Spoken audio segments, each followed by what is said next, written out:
Sometimes it's about more than manifesting. You got to do the work.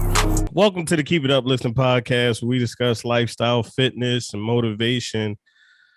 I am so excited for this episode, but before we get into this episode, please leave a review for this episode. I see you guys listening, and I want to hear from you. We're doing a giveaway soon because we're coming up on a year of being a podcast. So I want to hear a review from you. I want to see if you guys are really listening. And today, I want to introduce you to Jonspiration. Say what's up to the people, John. What's up, people? My name's John. Aiming to be the number one transformation coach in the world one day. And yeah, I'm excited to be here. I've been watching your stuff for a long time. I'm excited to be part of this. I appreciate it, man. John, I feel, I bring people on who have amazing stories, transformation, business starting, entrepreneurs. And I feel like it all kind of goes into one. If you're in good health, you typically are doing good business and you typically are motivated, right? You're inspired to get things done. Yeah, for sure. So yeah, no doubt. I mean, go on. No, go ahead, John. Yeah, I mean, when I started my fitness journey, that was actually when I started really delving into other areas of my life, looking into other parts of my life. Like, okay, I just managed to lose this amount of weight. Yeah. What else can I do from here? How else can I progress? Like, if I could manage this, where else can I take this? How can I change my finances? How can I change my family relationships? How can I improve all these things? And then it just starts to become like a snowball effect, just rolls, and you just build momentum. And then you do feel unstoppable towards the end of that. Yeah. So let's walk it back a little bit. How'd you get started on your physical transformation? So 2019 was not when it started. That was just a year that I was traveling a lot. I was partying a lot. I was living the sort of like crazy lifestyle that everyone loves to see, and I was living the same lifestyle that a lot of people my age are living, going out and partying every weekend. And I sort of, it hit me towards the end of the year. I don't want to be like everybody else. I want to be something exceptional. I want to be something different. And I've always thought like that. So end of 2019, I ended up in debt. I ended up, I had, I can't even, psoriasis. So psoriasis, I had rashes all around my neck. Everywhere from stress, and just my diet was appalling. It was terrible. And I also had alopecia on the back of my head. Yeah. So I was losing my hair in the back of my head. Yeah. So yeah, it was just a real rough time, and I just couldn't see no way out of it. And I ended up getting really depressed, really suicidal, and I was debating ending it. I went to a bridge that's not far from my house, and I was debating just jumping. I was, had these thoughts. Wow. I ended up clearly not doing it, but then I was like, right, okay, I need to make a change. So I was like, right, I looked at myself in the mirror, and I was like, well, if you put on some weight, you don't look too good, Yeah. What can we do from here? Like, how can we start? And I was like, well, let's start losing weight. Let's just focus on that first. Let's focus on that one thing first, start small. Mm-hmm. And then that was pretty much how it started. That was what do you know what it is? I think, that saying that the lowest lows create the highest highs, and it's so true. Like, you really do have to hit those lows, you have to hit those bottoms in order to really be able to rise up. Right. And that's what it took. It took me hitting the dirt. It took me hitting the lowest I've ever been in my life to really be like, okay, it's time for me to turn things around. And then, from there, it just snowballed. I hate to dig into this, man, but what got you into such a deep depression that you contemplated, leaving this earth? I mean, there's loved ones and people who need you, so could you walk me through how you got into that frame of mind and how you were able to dig yourself out of that process? And yeah, for sure.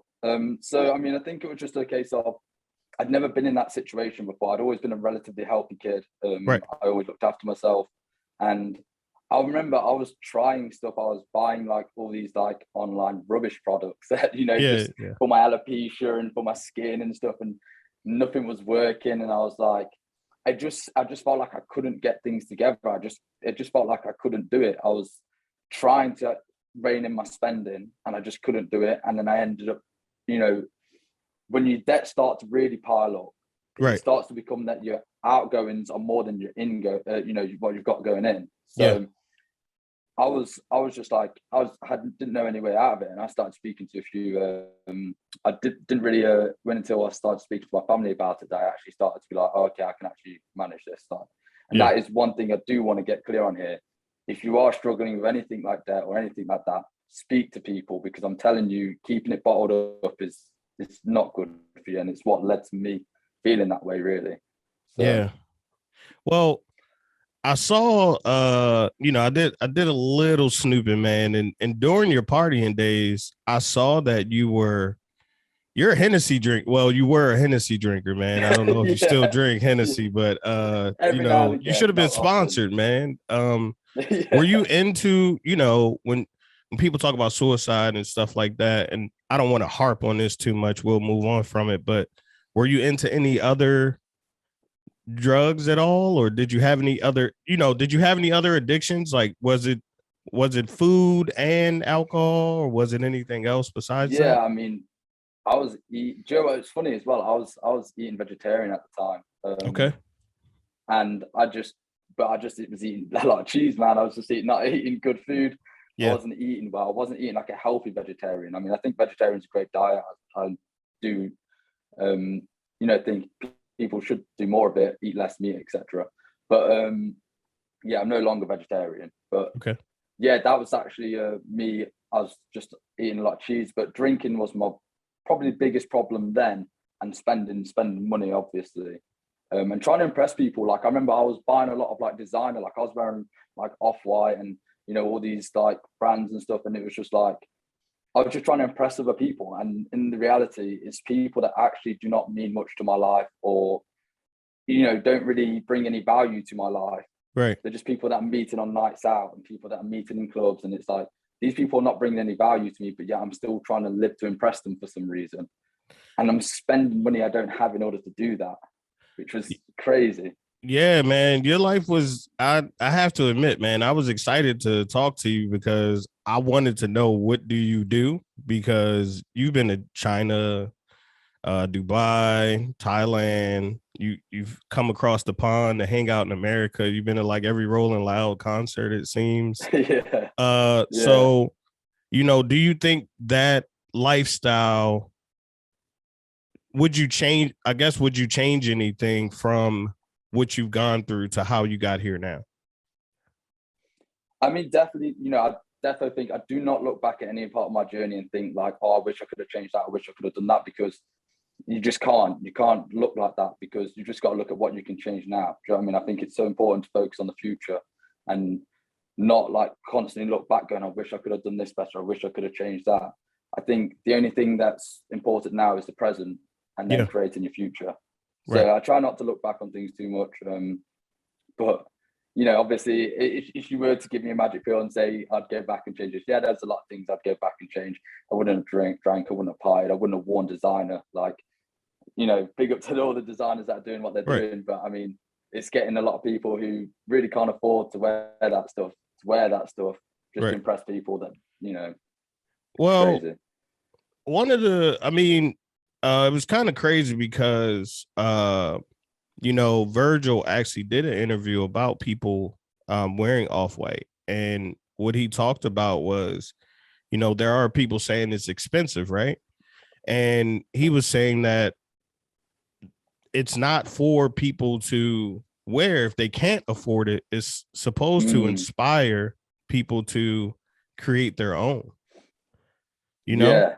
So I think, you know, you going through certain things helped you transform, and now it has you wanting to be the #1 transformation coach, right?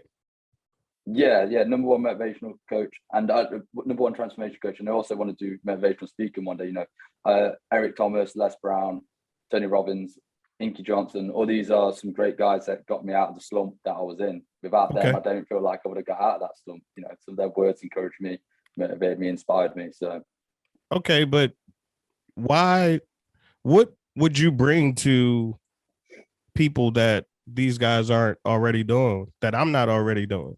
Like, I mean, it's, Yeah, because everyone seems to be turning competitive into a industry. motivational speaker these days. So what's your specific reason for doing that is what I'm saying.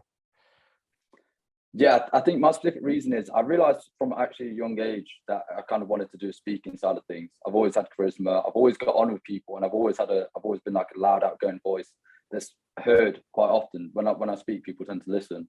So I've always had that sort of aura about me, energy about me anyway.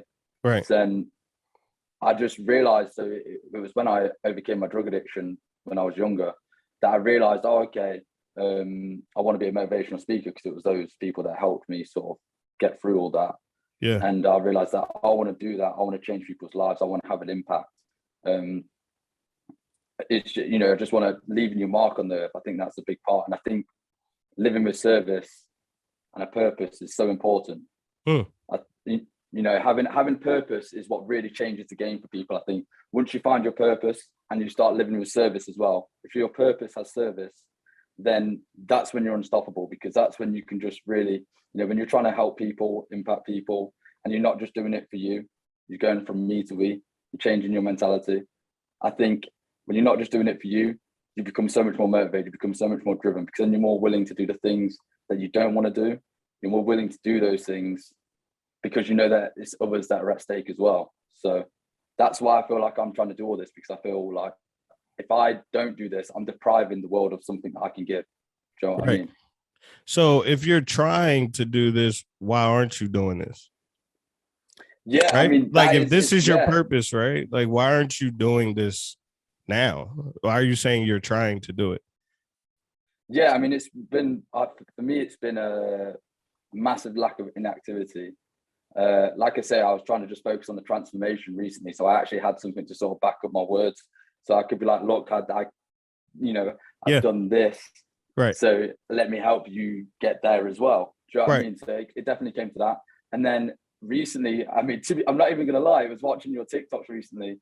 And then like when we started speaking, I was like, okay, I actually need to start taking some steps. And I thought a great step for me would be to come on this podcast and speak with you, and that would help build up some courage and start that chain reaction, start that snowball effect, to then keep moving and keep moving and keep, like, do you know what I mean? So that is actually a big part of, obviously I love the show and stuff, I love the podcast, and a big part of it is also, it's that first step for me. Do you know what I mean? It's exciting. I'm like so excited to be here right now. Yeah, man. I love bringing people on to share their stories about, how they got here and what they're doing. And I like the fact that you're sharing the fact that you're trying to make yourself accountable now, right? Like, this show is, I put this everywhere. So if you, I can't hide, I can't run. Yeah, man. But I do want to say one thing, right? Like, is Les Brown in the best shape ever? No. Is Eric Thomas the fittest guy you've ever seen? No, definitely not. Right. So experience is, and this is just from me to you and whoever's listening, but experience is something that is more valuable to other people than we think. So, like you said, you had a drug addiction, right? Like, tell me a little bit about that. Like you said, you had a drug addiction when you were younger. What was going on there? So from about 15 to 19, I got into drugs. I started the stereotypical, cannabis, started that sort of route. And then I just started going a bit harder. I started a drug called methadone, MCAT. It's this nickname around in the UK. People who are watching any UK viewers will know MCAT or Meow Meow. Okay. It's a drug, I don't know if it's in America, but it's a crazy addictive drug. And yeah, that was really the one that I got addicted on. I started losing crazy amounts of weight. I started stealing. I started, just trying to do anything I could to get more. I became quite a nasty person, fell out of my family a lot. And for that 4 years, was just terribly addicted to drugs, just ruining my own life and ruining others' lives along with it. Then when I was 19, I overdosed, and that was sort Oh, of the turning point for me. Yeah, that yeah. was the turning point for me. That was the How'd moment where I you, was like, how'd you, like, did you just snap out of it after you overdosed? You were just like, all right, I'm done with this. It's over. I quit.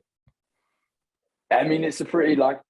So I was in hospital, and I just remember I was sort of in and out of consciousness. I don't really remember much, but I do remember vividly just seeing my dad just crying next to my bed, and that was kind of like something that was like, oh, okay, I need to actually change this. I need to actually do something about this, and it sort of like stayed with me. Like when I woke up and I came to, I still had that image in my head. I could still remember it, and I was like, I need to change this. I need to turn things around. I can't keep doing what I've been doing. And then that was literally from that point onwards when I left the hospital. I was, nearly 7 years sober. 7 years Yeah. sober in February. Wow. Yeah. Wow. Um, you are in pretty good shape, man. I saw the transformation, but I also saw something where you weigh the same pretty much. Yeah. Yeah. Yeah. Uh, It's pretty crazy. Yeah. Yeah. It's So pretty crazy. how'd you transform so much, but you pretty much weigh the same weight? Was that like, take me through the transformation and because people look at the scale and it's like, if I don't weigh Yeah. less, then I'm not moving forward. So how did you Yeah. maintain I sanity just doing that, use, yeah, I use the mirror as motivation. Now that's hard because it's a slow process. It's so much slower than the scales. Like if you really want to lose weight, you can have a big calorie deficit. And I'm telling you, you will lose weight and you will lose weight quite fast. But you're not going to lose the weight that you want to lose. You're going to lose muscle mass. You're going to lose, you're going to lose some fat, but you're going to lose a lot of muscle. And, as a guy, or even as a female, you're going to want to keep some muscle so you can keep some sort of shape. right? So yeah, I just never went off the scale. How I look in the mirror determined how I just used that as motivation. So I remember 6 weeks into it, I started to see my love handles go, and I was like, oh, okay, this is what this is. This is what this Yeah. journey is. Okay, let's keep this rolling. And yeah, I didn't really pay much attention to the scales. It's funny now. I'm actually heavier than I was when during the start of 2020 when I was overweight. I'm actually Yeah. heavier now. As Yeah. as someone who's battled certain mental health issues and things like that, 2020 had to be a challenging year. I obviously America was challenging, but in you're in the UK, correct? Yeah. I'm Yeah, in the so in the UK. UK, I know the restrictions were crazy. Insane. How'd you maintain? I mean, Joe, what it was? I just developed this mindset of like, okay, so I read the 7 Habits of Highly Effective People. I don't Okay. know if you've read it. Have you Yeah. read it? Yeah, I've read half of Incredible the book. book. I'm actually into it right now. So Okay, that's brilliant. Yeah. So I'm guessing you've got to the proactivity versus reactivity part. yeah. Tell That me was a more. big Tell me part of more, it. man. Walk me. Yeah. Tell me about the books. I love I'm an avid reader, so Me too. Yeah, I yeah, love just give books. me more information. So I started reading that book, and it was the proactivity versus reactivity mindset that really started to cultivate during lockdown, which made me be like, oh, okay, I'm going to do this no matter what. Like, I'm going to stay motivated, I'm going to stay driven, and I'm going to keep doing what I've been doing. So, proactivity is you're moving using like certain, it's like you're driven by values that you want to move with. Do you know what I mean? That you select. So it's driven by values. Reactivity is driven by circumstances. So it's like, for example, the rain. When people see the rain and they're like, oh, I forgot, I'm in such a bad mood now. It's raining. Right. Oh God, what am I going to do about this? Right. I see the rain as a blessing. Like if Right. we didn't have rain over here, our farm and agriculture would not be anywhere near what it is today. Do Right. you know what I mean? And Yeah. you got places around the world that are begging for rain, and we've got it, and you're moaning about it. Whereas if we didn't have rain, you'd be moaning about the fact that we didn't have rain Right. because our farming would be terrible and stuff. Right. So I just started to move with this mindset of like, instead of looking at what's going on around me, how can I adapt and overcome these things? Yeah. So when lockdown hit, the gyms closed, and obviously I was on my weight loss journey. I just started hammering overtime at my workplace in order to be able to afford to buy the gym equipment I needed to then be able to build my own gym in the garage and then start training in the garage. And that is what I did. And during the period that I was doing the overtime, I was going to the parks, local parks, and just doing pull-ups on like the monkey swing bars and stuff. Just anything I could just to like get some workout in, because I was not going to let the circumstance stop me from achieving the goals that I'd set out to.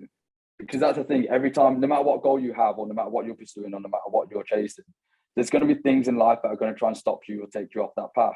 Now, it's all about how, most of life isn't about what actually happens to you. It's about how you respond to the situation, how you react to that. So, that was basically what it was. It was like, well, I'm just going to get better. I'm just going to keep getting better. And funnily enough, that actually helped my debt, because I started doing all this overtime and I got used to doing the overtime. So then I was like, I'm just going to keep doing this overtime. And I started clearing all my debts and stuff as well. And it just was like a snowball effect once again.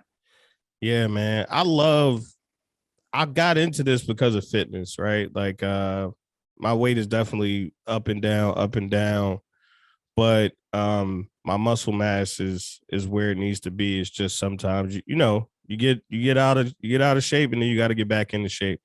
But of course, it changed my mindset. Like I feel like when people focus on fitness, it just creates a level of discipline in our lives to help us focus on other things, right? It brings a level of clarity, Exactly. And speaking of that, I got this picture of you. It says, "I firmly believe you're never supposed to wish for more than you're willing to work for. Expectations should never exceed your effort." What does that mean, man? Oh man, do you know what? That's a quote from Inky Johnson. I love that guy. So everyone sets a certain expectation when it comes to a goal, and sometimes you're not necessarily going to get what you expect to get. Circumstances can change and things can change, and you're not necessarily going to get exactly what you want to get. But the journey is more about the character that you build in the pursuit of that goal. So, and that is what I want a lot of people to realize as well, is that you can have a goal, and what you need to remember is the most important part is what you cultivate in the journey to achieving that goal.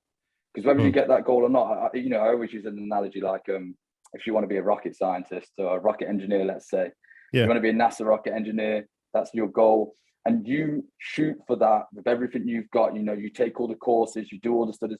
Now, even if you don't get that goal, you're still going to be a much better engineer than just a standard engineer. So you're still going to be further ahead than everyone else. So, even if your expectations don't hit exactly where you want them to hit, you're still going to be further ahead than everyone else. So still pursue that big thing, because it's still going to put you further ahead than everyone else. Okay. Do you know what I mean? Yeah, I know exactly what you mean. Yeah, that's kind of like what I got from that quote. And so what's next for you, Jonspiration? What's coming next from you, man? I got you on the podcast. You tell me that you're moving on things, but what can people look for from you? Like what are you giving to the world, man? I mean, I'm going to be starting the 75 hard challenge soon. That's going to be part of it. So that's going to be on TikTok. That's going to be on my TikTok at Jonspiration. And I'm going to be starting that soon. I'm going to also start providing my own content on TikTok as well. Start making my own little short little motivational videos and stuff, sharing my opinion and trying to help people cultivate that transformational mindset. Do you know what I mean? Right. Then I'm also going to start a YouTube channel. I'm actually planning on moving to Bali, Indonesia for a while, where I can just stay focused and stay driven and stay from away from distractions and stuff, and really keep working on myself, and also provide some great content out there, because it's a beautiful place and people would love to see it. So I'll be on all social platforms, basically trying to motivate, trying to help transform people's lives. I'm going to work on getting qualified to become an officially licensed life coach, and then start moving from there, start helping people, changing people's lives. Well, you've read I know a few life coaches, but The 7 Habits of Highly Effective People was one of the books they recommended to me to read. So I feel like you're definitely on your way. I just want to know, in your message, does it tell people to work on themselves before they can try to affect others?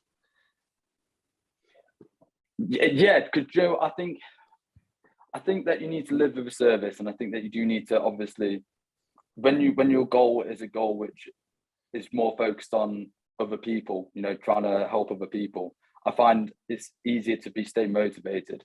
But I do think there needs to be a level of commitment to yourself, a level of dedication to yourself, and sort of working on yourself in order to be able to provide that. If I hadn't started my fitness journey and found that self-love and found that commitment to myself and that discipline, I wouldn't have been able to get disciplined and committed in all the other areas, and I wouldn't be able to, have that drive and motivation to be able to provide what I'm about to provide. So Right. it did take a level of self-work, and that's time to just work on myself in order to be able to bring this to other people. So Is everyone supportive of what you're trying to do? Your family, friends, uh, associates? my dad's believed in me from day one. He's believed that I could do this from day one. In fact, he's mad at me for wasting my time. Nice, So, nice, nice. That's what's up. yeah. I mean, and my auntie, she's so supportive. My auntie, she had a business, just selling like stuff, and she quit that job and she opened up her own gym, and people doubted her when she first did it, and she did it, and now it's a successful gym.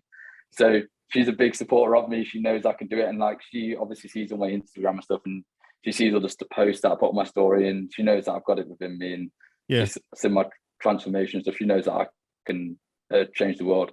There's obviously a lot of my friends and stuff, they say, oh, it's just stereotypical stuff, like, oh, be realistic, like, come Oh, on, like, really? be realistic. Yeah, I mean, my close friends, no, they fully believe in me as well. Right. But but a lot of your friends, associates, work colleagues, they're all, be realistic, come on, do you know what I mean? Like, Yeah. just find a nice house, find a nice woman, find a nice car, and you'll be happy. And it's like, well, no, like, I don't want to be like everyone else. I Yeah. want to pursue more. I want to have an impact. I don't want to, I don't want to leave this earth knowing that I haven't touched people. Do you know what I mean? Like, change people's lives, touch people's hearts. So What would you say to somebody who would say you're doing this because it's trendy and it's in right now, right? Like, for a while, being people still want to be a rapper, but like being a rapper was like a big thing. Everybody was a rapper. yeah. But like, motivational speaking is just being a motivator is something that's It's on the come up. trending. Yeah, Yeah. it is So on the come up. I've noticed it on TikTok and stuff like that. I've noticed a lot more people. It might just be, to be fair, it might just be my algorithm. algorithm, but Yeah. yeah. But yeah, there's a lot of people on there that are trying to do some good things, and I support it. More competition means you've got to work harder, which means Right. you're going to get better. So, But but I think there's a lot of fake gurus out here that's trying to like oh yeah, sell one people hundred percent, stuff and 100%, no right. doubt. So Yeah, I mean, I'm not going to be necessarily planning on selling stuff for a long time. My plan is just going to be to sort of create the content that can actually help people for a while. I mean, I don't really want to sell stuff until I've established myself and actually help people and actually change people's lives. I want to start working with people and helping people.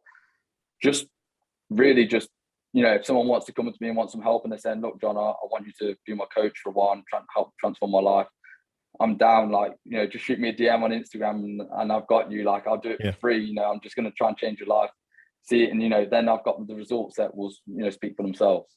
And then from there, people will see, okay, this guy is not fake. He's really trying to do what he's trying to do. So I always ask this question, or I've recently been asking this question: what do you fear leaving this earth and not doing? honestly, it has been like, I mean, I've got the stereotypical goals. I really want to help my family out and stuff like that. But the thing that I fear the most about leaving this earth is leaving this earth and not having an impact on people's lives. Like, I just don't want to leave this earth knowing that I haven't touched some people's hearts, knowing that I haven't like really changed some people's lives, because I can just remember the first time I sat down, I watched Derek Thomas, and that feeling that he gave me. I want to give that to other people. Do you know what I mean? I want to pass that on, like pass that flame that he passed on to me, pass it on to other people. And I just don't want to leave this earth without having left a massive impact on people. And another question to that is, what if your impact isn't as big as Eric Thomas? Would that be a disappointment But to you? no, because like I say, expectation, sometimes those things don't live up to what you expect them to be. But it's about the journey and it's about the person you become within that journey. So, I wouldn't be disappointed, but I don't I believe that it's entirely possible for me to have an impact like that. If it doesn't happen, then the person that I'm going to become chasing that goal is going to be someone that's much better than the person that I am sitting here today.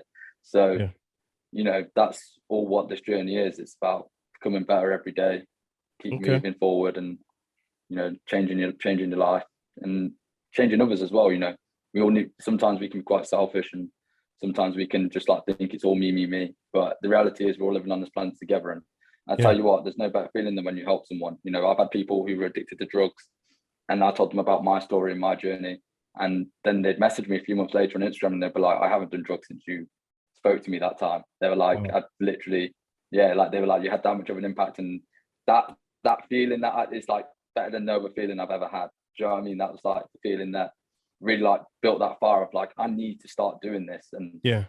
now it's time to take action. I'm at that time now where it's like, right, I'm going to take action. I'm going to stop just sitting here and not doing what I know I should be doing, Right. and take action. Well, it seems like you have a lot of examples, or a lot of, I should say, support. Your aunt and your dad, and an example in your aunt, starting her own gym. So for people to follow your journey, we may have mentioned this, but where can people find you? Okay, so I'm currently right now we've been talks with Instagram to get the official Jonspiration, just Jonspiration, the app. But right now it's currently Jonspiration, but the O is a 0 and the I is a 1. Mm-hmm. I'm gonna sort that all out soon, and then Okay. I'll have my Jonspiration app, and then you can find me on TikTok at Jonspiration. There's currently nothing on there, but the content's gonna be coming real soon, and Mm-hmm. I'm looking forward to seeing people there if they follow. All right, John. I want to thank you, man. I personally will be following you and hounding you to ensure that I I am on this journey with you. So don't leave Thank you, me, brother. man. Don't let me down. Hell no, bro. I can tell you this now. I can tell you this. When I discovered your TikTok, I mean, I can't even remember how long ago it was. But when I discovered your TikTok, you were a real big part of like me deciding like I need to start pushing this, because your videos and what you were putting out and the messages you were putting across. I was like, this guy's doing like some of the stuff that I want to be doing, and Yeah. you make it look effortless. It's Yeah. just amazing what you're doing. I love what you're doing, man. I love the impact you're trying to have, and the impact you've had on me is massive. So keep doing what you're doing, man. I appreciate it. I appreciate you for coming on the show. And for all our listeners, keep it uplifting.